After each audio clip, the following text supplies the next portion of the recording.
L'ospedale San Luca, dopo la pandemia, era stato individuato tra le 13 strutture Covid del Veneto, ha intrapreso un percorso di riqualificazione caratterizzato da investimenti, dal potenziamento tecnologico e dall'ampliamento dell'offerta dei servizi.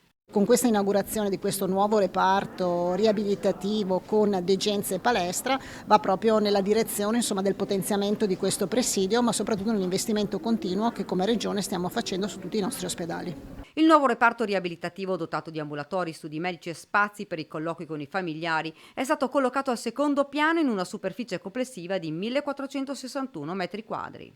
È un reparto che si occuperà prevalentemente della riabilitazione intensiva, neurologica e riabilitazione ortopedica.